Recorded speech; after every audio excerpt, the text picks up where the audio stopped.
I'm going to my walkthrough the work solutions for the Edexcel Hire. As you can see, it's the January 2020, just about pre-COVID era. So let's make the most of it, shall we? Paper 1H, let's go. So to begin with, let's zoom in a bit. To begin with, coordinates of the midpoint, so you're just going to add corresponding x's and y's and divide by 2 to find their average. So 5 plus 3, 18, halved, minus 4, positive 1 added together, halved. Could give it as minus 3 over 2. Your choice. Part B, gradient is the coefficient of x, so in this case just a nice easy negative 3.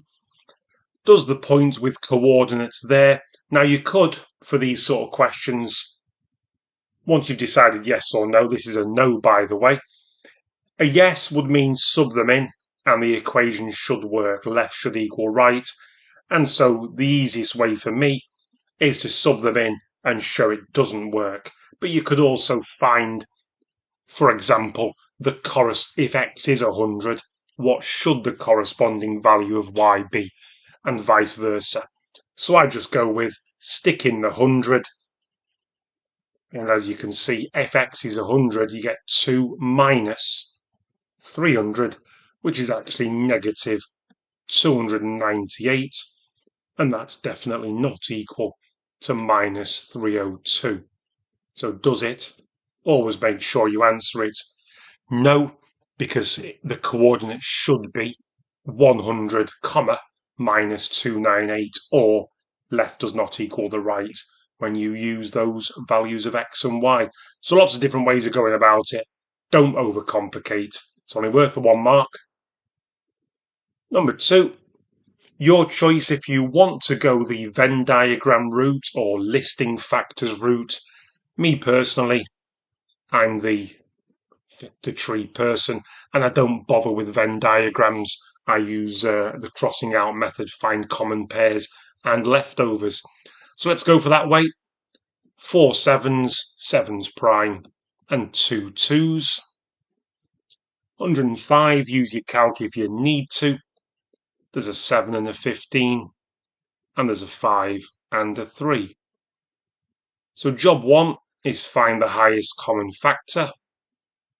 So where are the pairs of common factors? There's a pair of 7s, and there's not a lot else. So that is the highest common factor. Lowest common multiple is 7 multiplied by all the leftovers. So 2, 2, 5, and 3. Multiply them together. Calc for speed, 420 for an easy 2 marks. Number 3, area question, but it's work backwards. You could cut it horizontally. I wouldn't. That's a 3 on there because we've got 9 minus 6. And we can now make the statement. The total area is this bit, which is 12 nines, added to this bit, which is 3 times x. Subtracting 108 from both sides, we get 21. And there we go. No trick questions, didn't want any particular other fact, it just wanted the value of the unknown side, x. Number 4, these are so easy, I don't want to waste your time while I write out loads of numbers. These come up all the time. Get the technique learned to estimate the mean. Oops, not done the modal class. Mode is most common. 16 is the highest frequency, but don't forget 16 is not the answer. You've got to write down the modal group or the modal class.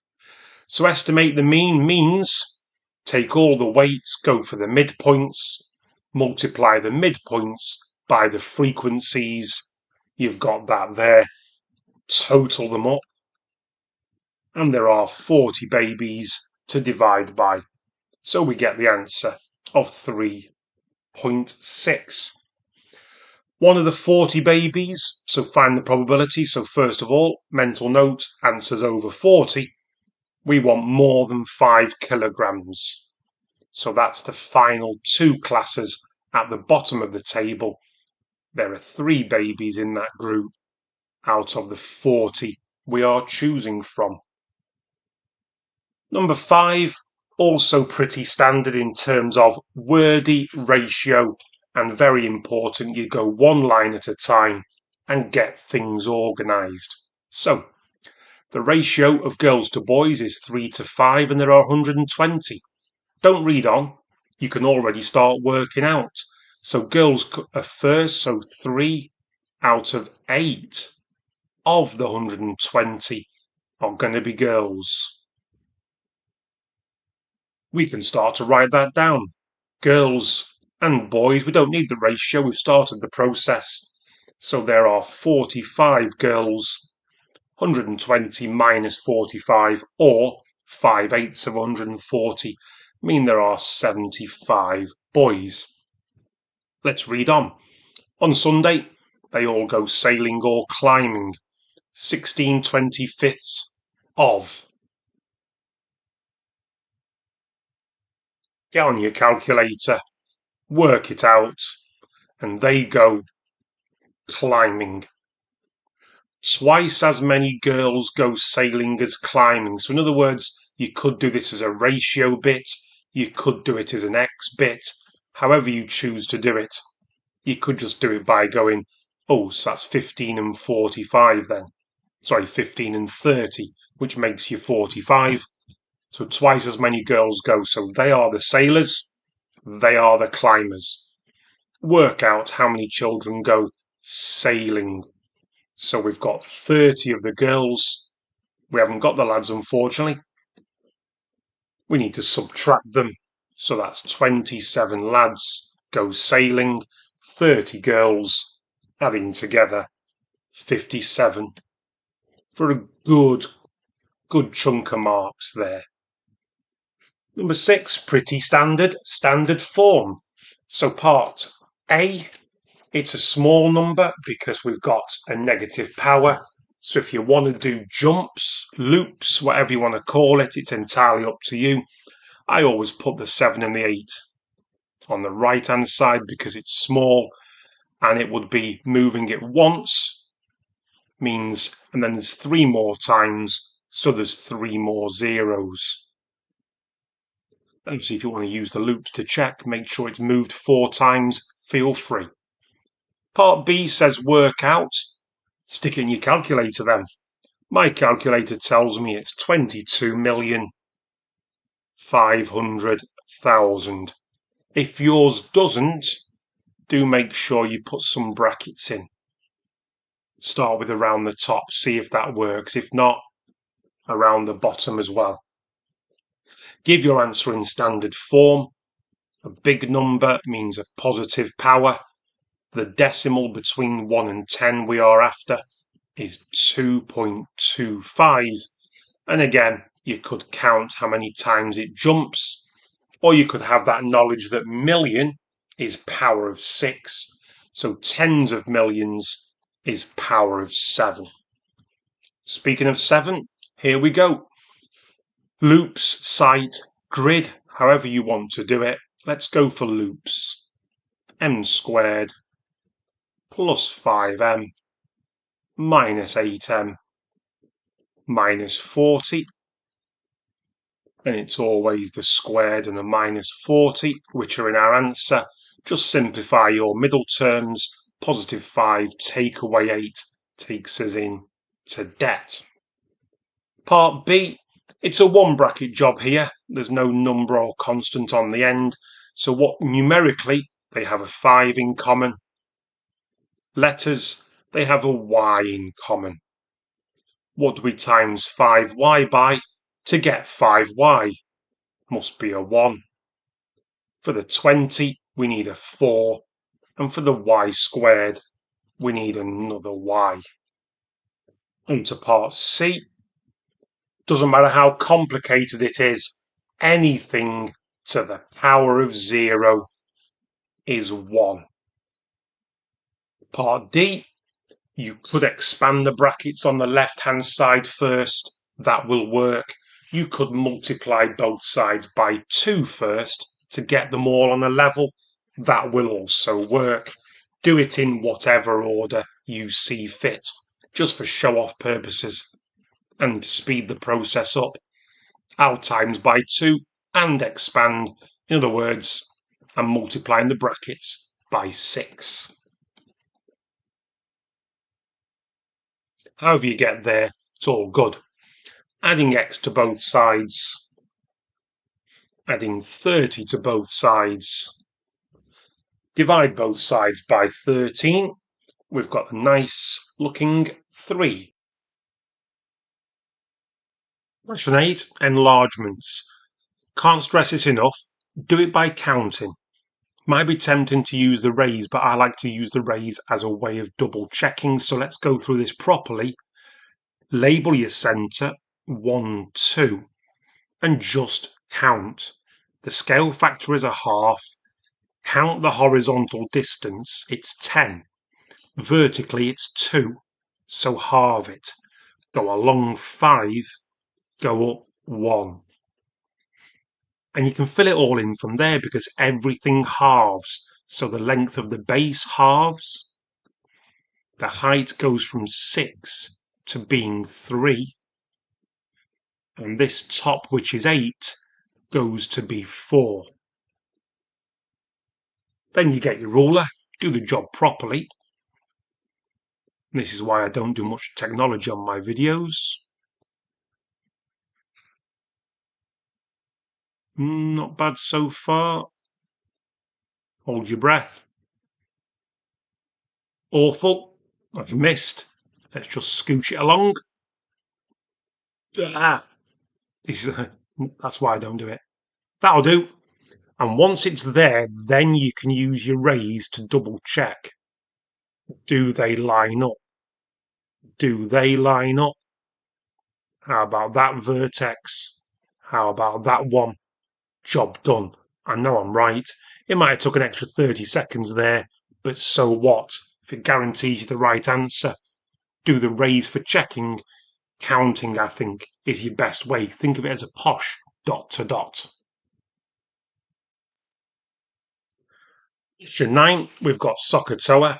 Follow the process, get your labels done, work out what am I after and which bit of SOHCAHTOA am I going to use. So, hypotenuse, adjacent and opposite is useless because we're wanting PQ. So this is an AH question. In other words, a cos question. Circle what you're after. So the hypotenuse, which is PQ, we've got A over C, so that's adjacent, divided by cos of the interesting angle. My calc says 53.525 and so on, but for the 3 sig figs, that's the 53.5. Next. So number 10, the equation of one of the lines is given, so obviously you need to work out the equations of the other two. So let's look at this vertical line here. Anything vertical are of the form x equals, and it goes through -1. Anything like that, diagonally down, they're best written in the form of x plus y. And as you can see, where does it intersect? 4. So there's our equations. Now let's write them as inequalities. I'll not scroll down, I want to keep my eyes on here, so we'll have the answers up top. Firstly, we need to be to the right of the -1 line of the x equals, so we want horizontally to be above -1. This line here, we want to be above, so we want vertically to be higher. So the vertical, which is y, needs to be above a third x minus 2. And the third inequality here, we want x plus y to be below 4, because above 4 would be up in this region up here. So we want x and y to be below 4. And obviously that could be in the form of 4 minus y on the right-hand side, etc., etc. Number 11, it's one of them compound interest, but there's a little bit more to it. We're into question 11 now. The difficulty should be going up a little bit.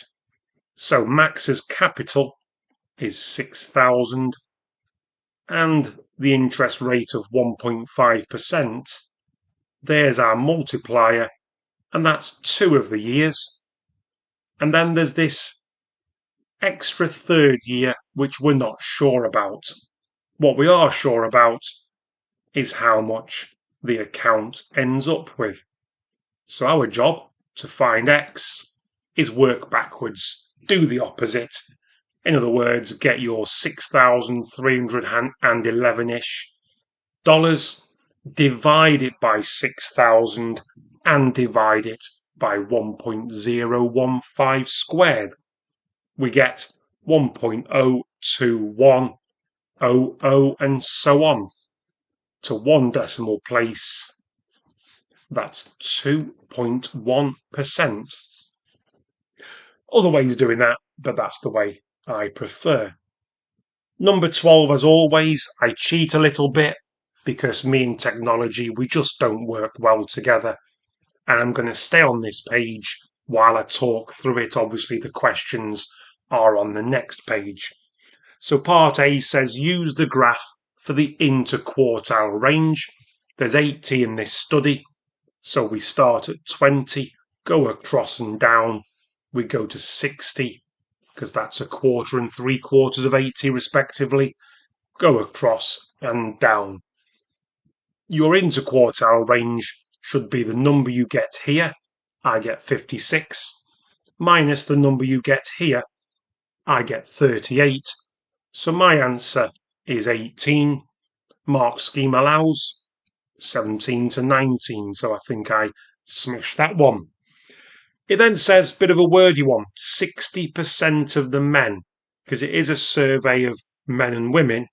It tells us 60% of the men took 50 minutes or less.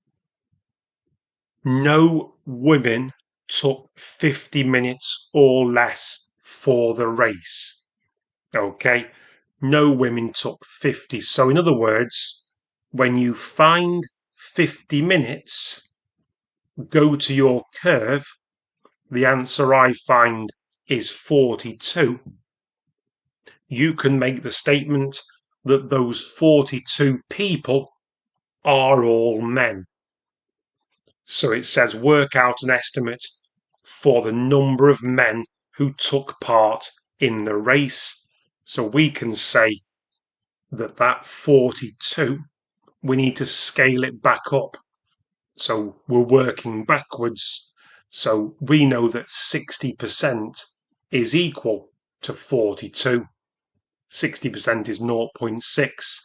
If we divide by 0.6, we're working it backwards. We're getting 70 men in this particular race. As I say, we're dividing because we're working backwards. On we go. Done them. Number 13, we've got a cube, we've got pressure, force and area. As usual, a little bit more to it than that. It's not just, we don't know the W's, we're unpicking it, we're working backwards. So this is the formula they always give. We actually want to rearrange, interchange, however you want to say it, into the other form, that area is force divided by pressure. The force we've got is 56, no conflict of units. The pressure we've got is 0.14. So the area in contact, which happens to be a square base, is 400. The key being it's a square, so we can square root the 400, because that's the area. We find the length, width, height of this cube as being 20. We want the volume. We cube it. We're getting 8,000 There we go. Number 14, you'll notice I've thought ahead. Let's just explain part A. It says work out the area of the parallelogram. Well, in order to work out the area of a parallelogram, you need to know its height. That 9.3 is not its height. Its height is there. So we need to do 14.7 multiplied by whatever we work out the height to be. And unfortunately, the height needs finding. We find it by using SOHCAHTOA. That angle in there, take away 90. That little angle is 16 degrees. The height, don't call it h because it's not the hypotenuse. 9.3 is on the hypotenuse. From the 16, we're wanting the adjacent. So we need to do a CAD again, because that's already come up on this paper. So to work out the height, which is the adjacent, we need to do cos of our angle multiplied by the 9.3. Hopefully your calc is giving you 8.9397. If it's not, make sure to close those brackets. You've probably got a calc that opened them. Make sure you close them. And we're getting three significant figures, 131. On we go. We'll just squeeze it all in. To work out the length of the diagonal, E to G, I thought it'd be a good idea to redraw what we know down here. So that's our E, that's our F, that's our G. We know that angle is 106. We know that side is 14.7. We're also given the other side of 9.3. They've disguised a cosine rule question. So we can say that EG squared is equal to these two sides squared and added minus two lots of these two sides multiplied together, multiplied by the cos of the angle between them. All that in your calculator should mean you get 377-ish, but that would be the value of EG squared. We want EG, when you square root it, 19.440-ish. To three significant figures, it's 19.4. Number 15. So, just ask yourself, how do I work out the volume of a cuboid? We multiply the three sides together. Well, that's going to be three lots of brackets then. Because it's a show question, I would write down for the examiner what you're doing. I'm writing the two easier brackets, the more familiar brackets first, because they're the ones I'm going to expand first. Feel free to use loops, grid, or whatever, but I'm essentially ignoring the 3 minus x. I'll worry about that in a second. We expand these brackets. 2x times x is 2x squared. 5 times 1 is 5. And I'll do the middle terms. That gives me 5x. The outside terms gives me 2x. So in the middle, it's 7x. This is a stage where there's a lot of loops, so you could do a grid if you wanted to. I'm going to go for the idea that everything in here needs to be trebled first. So 6x squared plus 21x plus 15.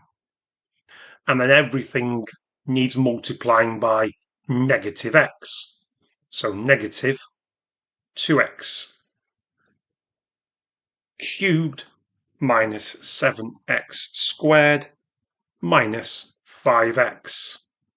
And we're there, but write it in their form. Just check you've done it right, because examiners will spot it if you don't. So we want the numbers first. We've just got the 15. We want the x's next. So we've got 21 take away 5. It's looking good. X squared's next. So it's 6 take away 7. 1 if you wanted to. And cubes, it's just that. On the end. For your 3 marks. Part B, it's that. What do I do here? It's differentiation. Always nice to make a statement. When is it a maximum? We have a maximum when we differentiate and it equals to 0. So let's differentiate. So from the previous equation, now if you couldn't get part A, it was a show question, you can still crack on with this bit. Bring the power down, take 1 off the power. So the 15 disappears, the 16x becomes 16, the negative x squared becomes negative 2x to the power of 1, and the cubic term, the negative 2x cubed, you bring the power down, you get 2 lots of 3, and you take 1 off the power. We set that equal to 0. You could use the formula straight away. You could divide everything by 2. Minus 3x squared. Doesn't factorise this one, so you could use a equals negative 3, b equals minus 1, or you could, if you prefer it in the standard way, change all the signs. Take everything to the other side. I went for the quadratic formula rather than completing a square because it doesn't factorise. So minus 1 plus or minus b squared minus 4ac. Whoops, it's 96 because the whole shebang is 97. So just one thing, when you do the subtraction, you get x to equal minus 1.8-ish. If you flick back, x cannot be a negative answer. That gets rejected. So we're only interested in minus 1 plus the root of 97 to 3 significant figures. Hopefully you agree with 1.47. Number 16, I like these questions. Same thing every time. We're given A, which is 58.4 to 3 sig figs. We go up and down by half. 58.45, 58.35. We've got C, 20 2 sig figs. We go up to half, 20.5, down to 19.5. And we do the same for D. 2 sig figs, we go up, so 3.65 and down 3.55. Now we focus on what we're being asked for. We want the biggest possible value of P. We would get the biggest possible value if the numerator is as big as possible. So we want the biggest A and we want to subtract the smallest C and we want to divide by the smallest possible value. So we want the biggest value of A, the smallest value of C and the smallest value of D. So we do 2 lots of 58.45 minus 19.5.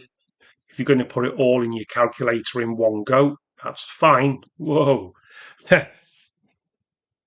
Take that. And that's not much better. But anyway, 3.55. Stick all that in your calc. If you don't get 1948 over 71, then you need to make sure you've put the brackets in the right place. That gives you 27.436. So do as you're told, 27.44. Number 17. Whether you simplify the root 12 right now or in a bit, it's entirely up to you.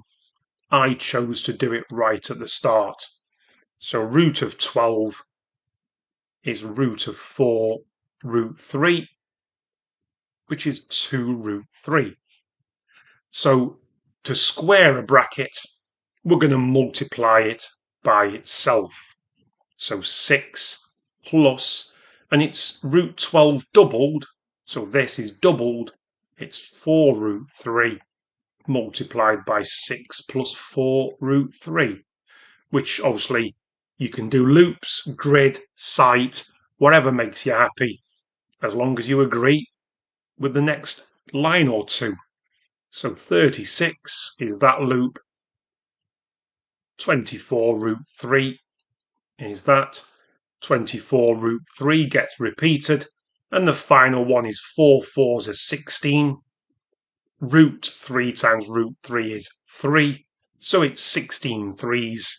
Yep, it's 48. And we simplify, we've got 84 plus 48 root 3. Don't forget to do as you're told. They're both in the 12 times table. Take a 12 out. On to part B. Lots going on in part B. I always say to my students, do one thing at a time. So I'm going to deal with the negative power first. Negative power means 1 over, or in other words, flip. So the t to the 15 on top, the 27 a to the 12 on the bottom.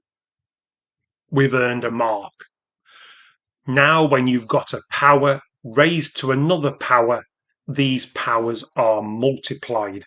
So on the top, you need to do 15 times 2/3 to get 10.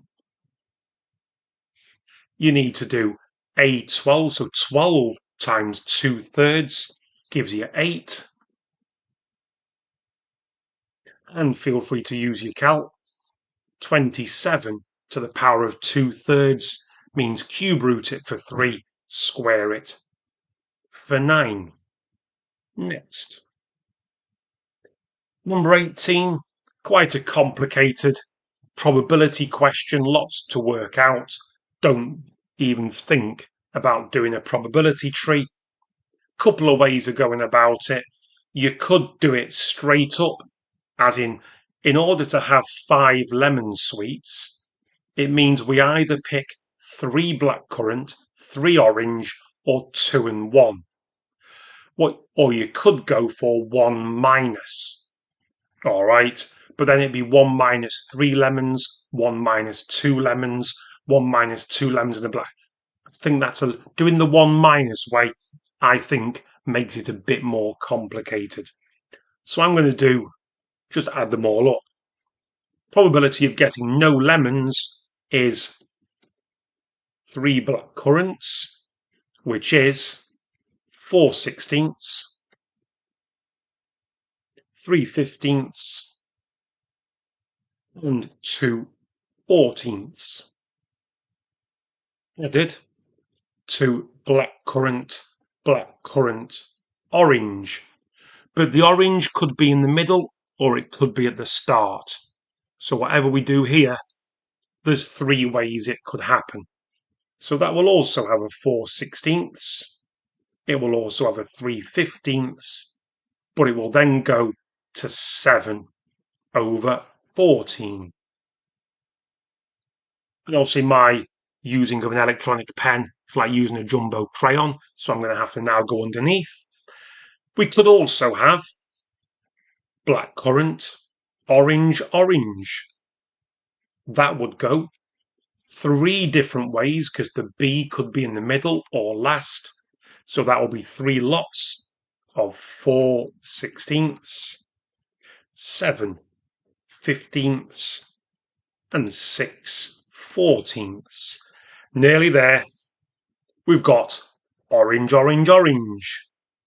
And that would be 7, 6, 5 over 16, 15, 14. And you've now got one heck of a big job on your calculator. Such a big job, I separated it, worked them out separately. I got 1 140th, 3 40ths, 3 20ths, 1 16th. Could have skipped that step as long as you trust yourself. Final answer, 33 over 112. Number 19. So strange one here, it's typical 3D Pythagoras. I say strange, people always have problems spotting what they're trying to find. So think of it as draw the line dimension, so work out the size of the angle AH, and think of that as where would it cast a shadow if there was a torch directly above it? Well, firstly, A would be vertically above F, and the shadow cast would be there. And that is a right-angled triangle. And some people, it does help to redraw it. That's as much as you're getting with me technology. So, we've already got the height A to F. It's 6. So we've already got that bit of information. I'll call that X, by the way. What we need to find X is another side. And the easiest one to find is the one that runs diagonally across F to H. Because on the diagram, that's the hypotenuse, where 9 and 5 are the length and width. So first job, we need to square root 9 squared added to 5 squared. Let's leave it in surd form. Let's avoid the decimals. So that's root 106 down there. It's now moved on to SOHCAHTOA. We want to find this angle of X. We know the opposite and the adjacent. It's a TOA question where we want the angle. So we need to be doing shift or inverse or second function, whatever your calculator has, usually in the top left, of opposite over adjacent. I get 30.232, but do as you're told. 30, whoa, that's rubbish. 30.2. Next. Number 20 is a bit of a strange one. I've already had a go at drawing it down there, but let me explain to you more whereabout things have come from. So, sketching it's not a problem. It's a quadratic. You know the general shape of it, and if you know your transformations, minus a means you know it's been moved down so much, and the -1 means it's been moved right that much. So that's where its minimum point is. So at the point where x equals 1, sub it in, it all disappears. Y will go down as low, so that will be the coordinate. 1 along, God knows how far down, but it's in terms of A. So that is actually part II done. And then it says the coordinates of any points of intersection. Simply thinking the x-axis has another name. It's the y equals 0 line. Same with the y-axis. That's x equals 0. So to find where it crosses, sub it in. If we sub in x equals 0 to this equation, we get y equals 4 lots. Well, 0 minus 1 is minus 1. And it looks like that. Minus 1 squared is, well, just 1. So that is just 4 minus a. That is the point of intersection. Strange, but correct. To find these others, a little bit harder, bit more maths. When we substitute in y equals 0, that disappears. So by adding a to both sides, we can basically say that a and this lot are equal.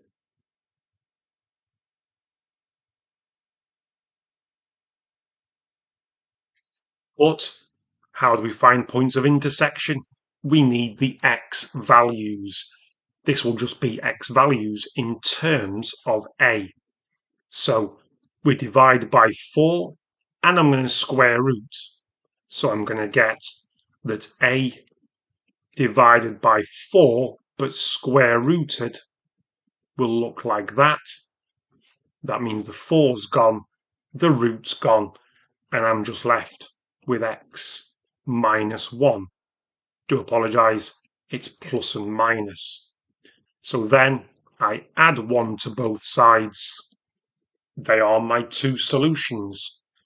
Over here, it's 1 plus root a halved. Down here, 1 minus. Because we do know a is a positive, we know a is greater than 4. So when you square root it, we know it's all worth a minimum of 2. Sorry, root of it's all worth a minimum of 1, isn't it? So off we go. That's just waffle. It's a over 2. Not conventional, that. Not too kind. But let's move on. Something a bit more standard in terms of its compound, but it is one of them trickier ones to rearrange. So let's focus on task 1. Let's find the compound function. Let's substitute the g of x, which is x plus 3, into the f of x. So wherever we see an x, we replace it with x plus 3. So it's in 2 places. Now we're going to need to expand and simplify, so square the first, square the last, times the 2 together and double it, whilst expanding these brackets. Let's simplify. Well, we've got 4x, and we've got 3, and that's the h of x, but to rearrange for the inverse, it's best to call it y. The only way you can rearrange this into the form x equals is by completing the square. Let's go. We halve the number next to x. We square it and take away. So we've got negative 4 plus 3, negative 1. We now rearrange for x. So I'm going to add 1 to both sides.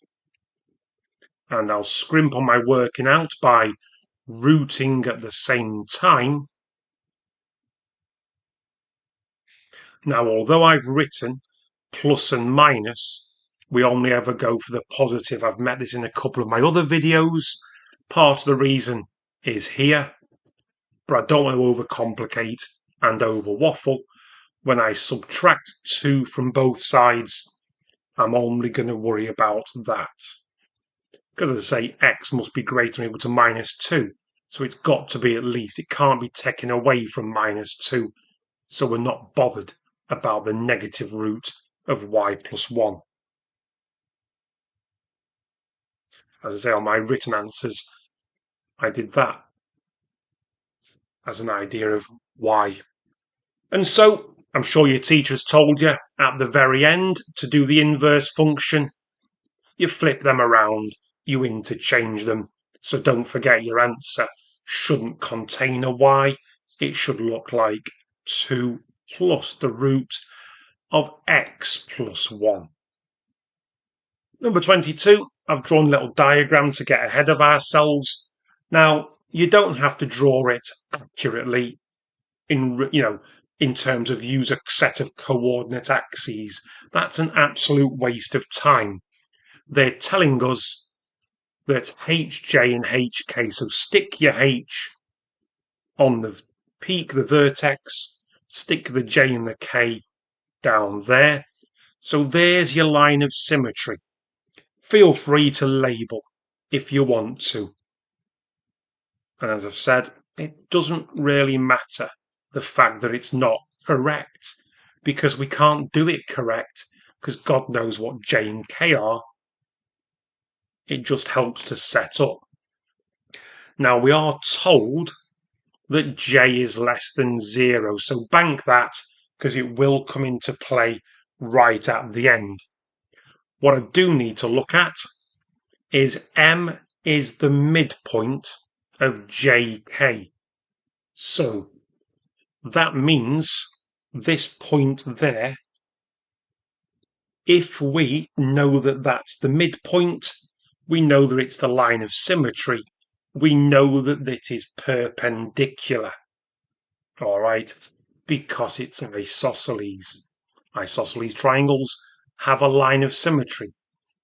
The gradient of HM is 2. So that gradient is 2. So this gradient, the gradient of JK, is the negative reciprocal. And how do you find gradients? Change in the y's. Change means difference. So we subtract over change in x's. Keep the order the same. Let's tidy it up. Let you into a little secret. It's going to be simultaneous equations. Quite tricky simultaneous equations, but that's what it is going to be. So we need to make sure that we're a bit careful. Let's get it all on one level. Times both sides by 6 minus j. We're timesing by -1, so the signs will change. And now we're going to double both sides like so. But at that stage, we need to add 6. Let's get it in the form of j equals. So we get -24. So that's really important. Now, what else do we know? We are told the length of a line. The length of the line j to k is root 80. Let's give myself some more room. The length of a line, if you've got things in terms of x and y's, then when you've got to find the length of the line, it's the horizontal and the vertical squared and added. The horizontal is the distance between them. Distance between means subtract. So we need to do A, subtract 15. That's the distance between them. We square it because it's Pythagoras. And the distance between these is 6 minus j squared. And that equals root 80 squared. But here comes the simultaneous equations. We know what we know what we can replace j with, so we've only got k's. So we are going to replace j with 2k minus 24. So the k minus 15 we're ignoring for a bit. 6 minus 2k means minus 2k, and 6 minus 24 gives us 6 plus 24. So it's this that we need to muck around with. So let's do it. Let's square these brackets, square the first, square the last, times them together and double it. Same here, square the first term, square the last term, times the two together and double it. Next page, whoops. So let's get all our k squareds together on the left hand side. There's 5 of them. Let's get all our k's together. There's minus 150 of them. And numbers wise, 1045 of them. You could quadratic formula it from there.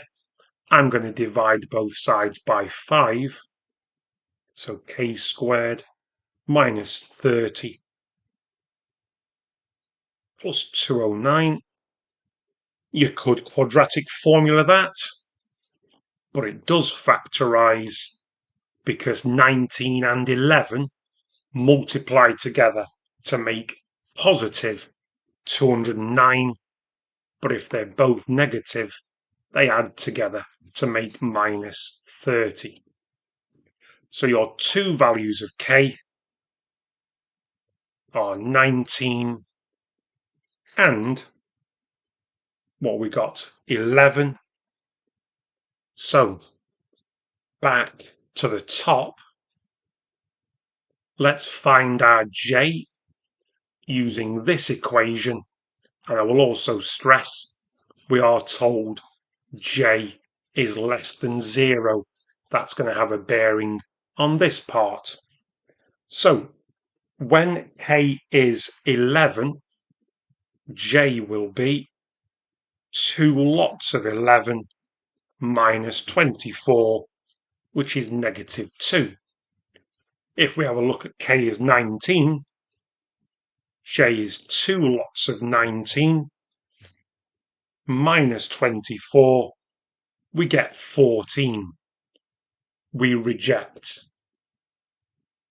because that line right above told us that j was less than 0. J is negative. It's this we're after. J is negative 2.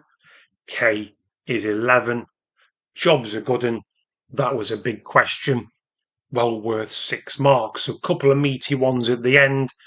Reasonable bog standard up until then. Anyway, hope that's helped. See you on the next one.